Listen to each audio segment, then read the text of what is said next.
Hey guys, so I know most of you in here, but I'm Zelda. I'm on staff here, and I've been asked to give the meditation talk tonight. It's my first meditation talk, so I thought it would be fitting to talk about beginner's mind, since this is the first and probably only time I will be doing a meditation talk here. This is from the book Zen Mind, Beginner's Mind. Sifu often will refer to this, but this can give you a quick definition of what a beginner's mind is. Beginner's mind. In the beginner's mind, there are many possibilities, but in the expert's, there are few. And I like to think of the creed that we do at the beginning of kids class. I teach the kids class a lot more now than I used to, and we say that creed at the beginning and end, and we say it a bunch. I'm sure Sam can attest to that. And so what I noticed with the kids is that they were just saying it exactly how Sifu says it every single time, no matter who was saying it at the front of the class. So even if you said confidence, they would still say it exactly like Sifu did and go, confidence. So it just became a part of their ingrained thing, and they weren't even really taking in those words anymore of all the awesome things we say in the kids' creed.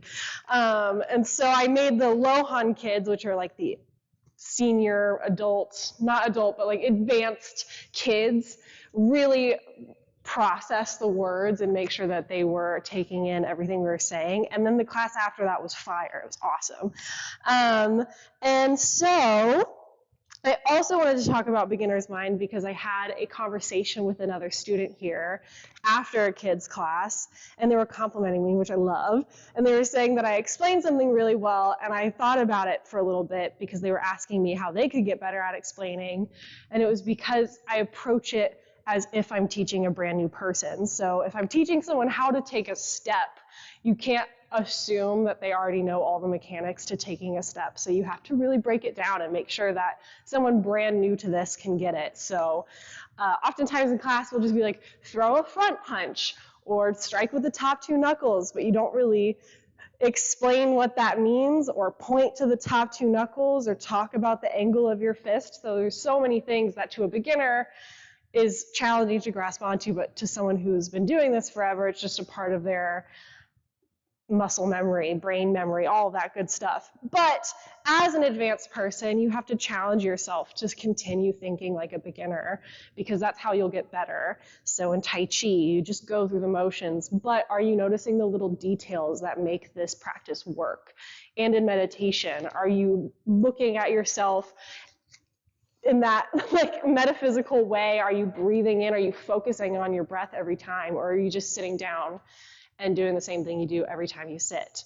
So really trying to approach that fresh and new, which can be really challenging. You get so wrapped up in your everyday life. You just go through the cycle of life, wake up, get ready, go to work, go home, do whatever you do when you get home, and it becomes repetitive. So the key to mindfulness is approaching things as a beginner. So brushing your teeth, even though that's something that you should be doing twice a day, making that something that you can really think about, the circles you do with your hand, to really be efficient and good at brushing your teeth. I don't know if I've ever thought to be like a really great toothbrusher, but I'm sure some people have to because their enamel's not as strong. So in teaching, it's great. I also am the eldest daughter. There's 5 children in my family, so I was around my siblings all the time, and being an older sibling, you get in your head of like, well, I know everything. I know how my parents are, and you have to, when you talk to your sibling and you talk to them about their life experience, you can't just assume you already know what they're going through because they're a totally different person than you. And so approaching their issues and things they talk about as a beginner and looking at it every step of the way, and you can use your wisdom and all of the stuff you've gathered on in your entire life to help them and guide them, but you can't control that. Also, I've got my little sticky note. Sifu always has a sticky note in the office there before his chat, and it is not legible. It is random words, and somehow he continues to like come out here and stand and have an eloquent talk, and it makes sense, and it's all in a good progression. So I'd be curious what he thinks of how he approaches his meditation, if it's new every time to him, or if he's, in some kind of rhythm. In Tai Chi, again, solidifying the good details and the knowledge. There's something to be said about taking the wisdom from a senior student, but also from someone not as senior as you. So someone can teach you the basic maneuvers, but then when you get corrected by a more senior student of a small detail, that small detail is going to be super glaring. You're never going to make that mistake again because it got corrected. And you're like, oh, I don't want to be corrected on this ever again, because as humans, we don't like criticism and critique. Even if we are more evolved and emotionally intelligent, we can handle it and recognize it. But there's some part of us in our core, at our ego, where we're like, oh, don't correct me, I hate it. So you don't want to assume someone's knowledge on a topic, but you also don't want to belittle people. So in teaching, you don't want to explain something like you're explaining it to a kindergartner if they're not a kindergartner, because they're just going to be offended by that. So really taking in each person as they are and where they are is super important. And so I just got engaged to that guy. Thank you. And the way that our day went was just so perfect, because I was constantly like guessing what was going to happen next, and I wasn't able to predict what was going to happen. So like in sparring, you don't want to predict, because then you will sidestep right into a kick or right into a punch. So it was wonderful. You kept like getting me on my toes of like, oh, maybe it'll happen here, and then it didn't, and we kept moving on to all this other stuff we were doing. And then finally, when it did happen, I was at the point where I was like, well, if it happens, it will be great, but if not, that's okay too, because today has just been wonderful. And then, of course, you know, it happened, so that was fun. But it's really that beginner's mindset as well. So you don't want to try to predict or assume what's going to happen, because something even better might be in store for you, that if you prescribe some other path for yourself and really try to go down that route and stick to it, then you're missing all these other opportunities that are off to the other side. Like, I don't think I was planning on working at a martial arts school, but the way that my life just took its course, I found the school, and then Sifu found me when I needed a job, and this has become one of the best experiences of my life. I have learned so much, and there's been so many amazing people I've met doing this, and it solidified things I have been discovering as growing up and all this other stuff, but also a constant reminder that you're at the beginning, you're at the start every single day. So there's something new to be learned every day. And I'm only 24, and before I started here, I was starting to be of the mindset of, oh, I'm so old, I'm already this adult, which is ridiculous, because 24 is still considered a baby, and being able to actually understand that by being here and understanding there's so much time ahead of you, I don't think I would have gotten that as deeply anywhere else, whether it's talking to older students or just being here and understanding that it's okay to be at the beginning. It's okay to look silly and make mistakes. That's one of the most freeing things in this school, is that it's this safe little pocket where people are not going to laugh at you, not going to make you feel shame, not going to kick you out or put your name on a wall of don't let this person in here because they're ridiculous. They're going to welcome you in and make sure that you are supported in every way possible to make sure that you get what you want out of this practice, because you get what you pour out of it. And I'm going to be moving soon, and that's kind of why Sifu wanted me to give a talk before I left. I was told about this morning, but I initially was going to be doing this on September 12th, but I wanted to talk kind of about what I've learned here and what I want to take with me. And the beginner's mind is the thing that just keeps popping up for me, of that's what I want to continue with my life, wherever I am. So in new jobs, in a new school, in a new just life path and story and all of this stuff. I don't want to approach it like I already know how the story is going to end. I don't want to approach it like I've set these rules for me, because then it's going to be, one, less fun, and two, I'm going to set myself up for disappointment, where if you really approach things brand new and empty your mind of all the things you try to assume about life, then you can really find these wonderful moments and go in with limited expectations. The only expectations you can set are for yourself. So you can't set expectations for other people or for how the night in the dojo is going to go, but you can set the expectation for yourself. And in meditation, you don't have to expect that it's going to be perfectly quiet in here, that the lights are going to be perfectly dimmed, and it's going to be the most amazing experience ever. But you can set for yourself that I'm going to sit here and I'm going to be still and I'm going to be quiet. And that's what you can do because you have control over yourself and not over your surroundings and other people. When I meditate, get so dry mouth, and I end up having to swallow a bunch, and I feel like people can just hear me. And so a lot of my meditations end up being a part of my brain's just, oh, can this person hear me swallowing? Am I ruining someone else's meditation? And having to just let go of that. I don't want to be thinking about other people in my meditation. I'm trying to clear my mind and focus on my breath. And so the swallowing and making noises with your mouth or noises with your breathing or sniffles or sneezing, that's okay. That's where you're at right now, and that's okay. And other people aren't going to be bothered by it. That's a normal human behavior. So that's what's great about here. There's some places I've been to where the expectations are everyone has to be perfect and not make any sound, and you get kicked out if it's not silent. And that is not a place I really want to be a part of, because that's an unrealistic expectation for other people. So there's also a level of being comfortable with silence. And when you're really being mindful and aware and approaching things like a beginner, when there is silence, you can greet that as an awesome opportunity. You don't have to be uncomfortable. You don't have to try and figure out the best thing to say right now. You can just approach silence as a beginner and think of it like, what if I've never heard what silence is like before? Or how can I enjoy this moment of silence more so than I have in the past? What about this silence is important? Why is it silent right now? Just thinking through things you wouldn't normally think through.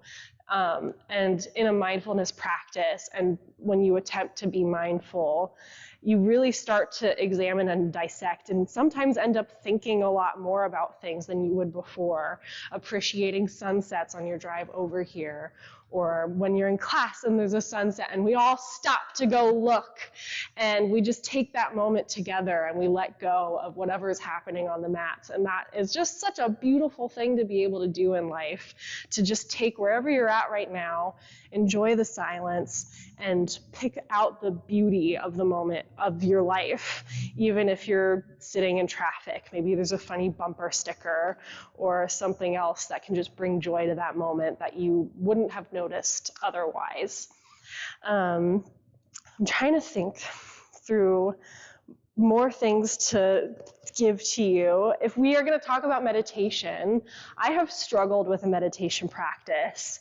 I used to be really diligent and really great about doing it every single day, and I would notice that I would get out of my meditation at exactly the same time every single time. I could not meditate longer than 10 minutes.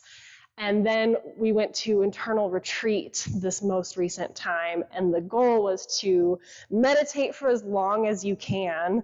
And I struggled with that so much. I would get to that 10-minute point, and then it would be physically painful to sit there for any longer.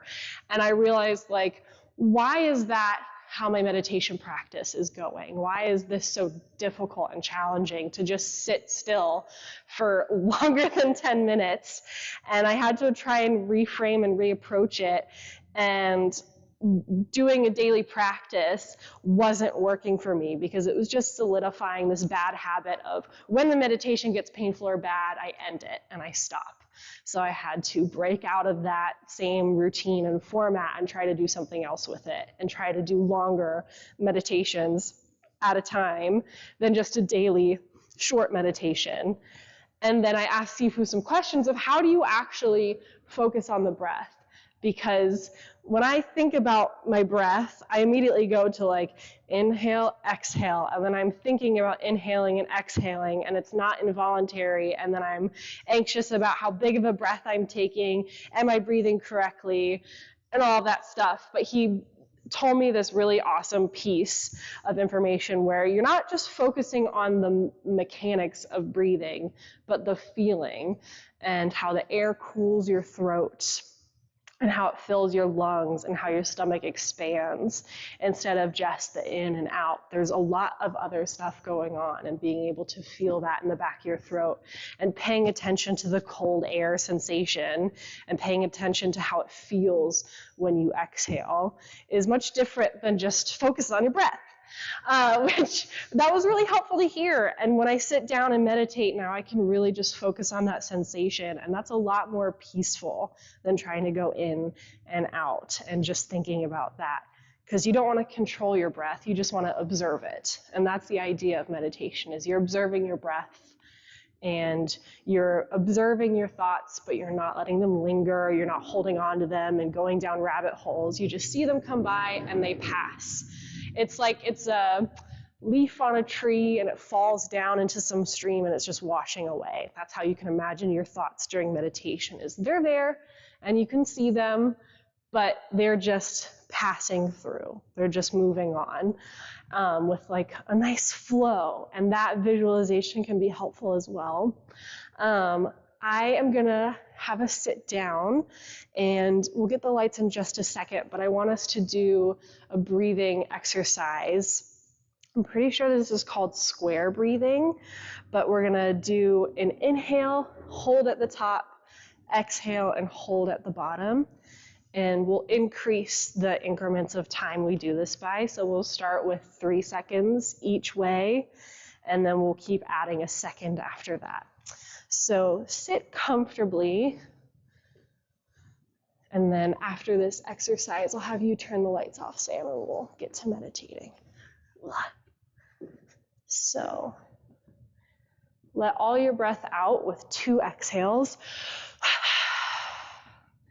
Breathe in, 2, 3, hold, 2, 3, out, 2, 3, hold, 2, 3, in, 2, 3, 4, hold, 2, 3, 4, out, 2, 3, 4, hold, 2, 3, 4, in, 2, 3, 4, 5, hold, 2, 3, 4, 5, out, 2, 3, 4, 5, hold, 2, 3, 4, 5, in, 2, 3, 4, 5, 6, hold, 2, 3, 4, 5, 6, out, 2, 3, 4, 5, 6, hold, 2, 3, 4, 5, 6, in, 2, 3, 4, 5, 6, 7, hold, 2, 3, 4, 5, 6, 7, out, 2, 3, 4, 5, 6, 7, hold, 2, 3, 4, 5, 6, 7. And now just breathe naturally. Get back into the normal rhythms of your breath. Sam, if you want to grab the lights. Just pay attention to the sensation of your lungs and the feeling of the air in the back of your throat and the feeling of the air expelling out of your mouth. Best practice is to breathe in through the nose and out through the mouth. Try to let your exhale be slightly longer than your inhale. Sit comfortably. Mokto.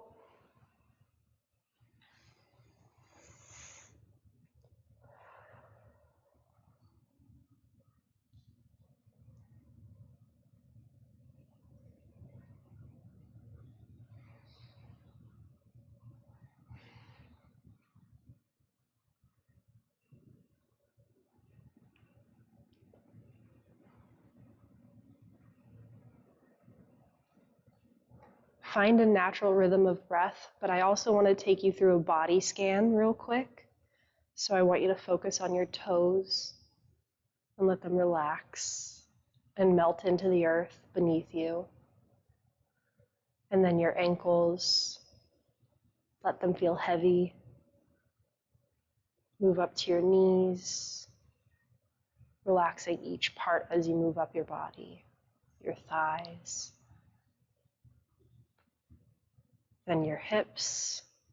Really let your root and your sacrum plant into the ground as if there's a golden thread holding your crown up and your spine is sitting on that thread, nice and straight. Release tension from your shoulders. Let your hands rest comfortably somewhere on your lap. Relax your neck and your face, keeping the chin parallel and the eyes slightly upturned. And go back to the breath.